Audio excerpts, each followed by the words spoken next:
Hi friends, ఈరోజు మనము కంచి కామాక్షి గుడి గురించి తెలుసుకుందాం. ఈరోజు కామాక్షి గుడి చూద్దాం రండి. గుడి సేవించడం వలన ఆధ్యాత్మికత మనకి వస్తుంది. ఇది కంచి పవిత్ర క్షేత్రం. పార్వతీదేవి కామాక్షిదేవిగా పూజలు అందుకుంటున్నారు ఇక్కడ.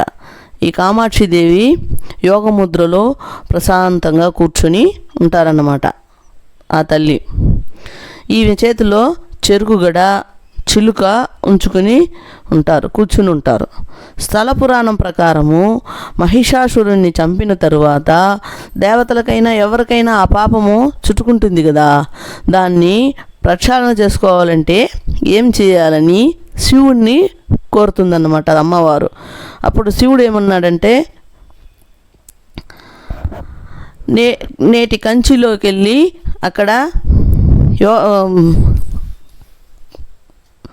శివుణ్ణి అడగా నేటి కంచి ప్రాంతంలో అన్నపూర్ణగా వెలసి అన్నదానంతో పాపాన్ని తొలగించుకోమన్నాడు అన్నమాట. అప్పుడు అమ్మవారు ఏం చేసినారంటే, ఇసుకతో శివలింగాన్ని ప్రతిష్ఠించి పూజించి ఆ పుణ్యంలో కామాక్షిగా వెలసి శివుణ్ణి వివాహం చేసుకున్నారన్నమాట తల్లి.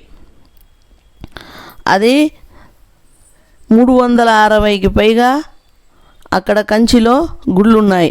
ఆ గుళ్ళలో శివుడికి సంబంధించిన గుళ్ళు, విష్ణువుకు సంబంధించిన గుళ్ళు ఉన్నాయి. శివుడు ఉన్న గుడిని శివ కంచిగాను, విష్ణువు ఉన్న గుళ్ళను విష్ణు కంచిగాను చెప్తా ఉన్నారన్నమాట. శైవులు వైష్ణవులు సమానమని తెలియజేయడానికే ఇలా దేవుడు మనల్ని ఆ కంచిలో సృష్టించానన్నమాట. శివ కంచి విష్ణు కంచి అని. కాబట్టి అందరూ సమానమే. కామాక్షిదేవి ప్రశాంతంగా ఉంటుంది కాబట్టి అక్కడ మనం కూడా వెళ్ళి చూస్తే మనకు కూడా ప్రశాంతత కలుగుతుంది. కోనేరు ఉంది అక్కడ. ఆ కోనేరులో దండిగా చేపలు అంతా ఉంది. ఓం శక్తి మాలలు వేసుకుని భక్తులు సేవిస్తున్నారు. అక్కడ మండపాలు చూడండి, అన్ని గోపురాలు ఉంటాయన్నమాట గుడిలో. ఆ గోపురాల గుండా వెళ్ళి మనము దేవుణ్ణి తాయని సేవించుకొని అమ్మవారిని బయటకు వస్తామన్నమాట. అక్కడ శుక్రవారము, శనివారము, ఆదివారము ఎక్కువగా జనాలు ఉంటారు. ఆ రోజుల్లో వెళ్తే, మామూలు రోజుల్లో వెళ్తే కొంచెం తక్కువగా ఉంటారు.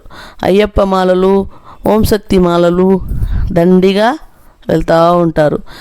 అమ్మవారి గుడి ఎప్పుడు ఫుల్ రష్గానే ఉంటుంది. అన్నదానం కూడా జరుగుతుంది అక్కడ. ఇది మెయిన్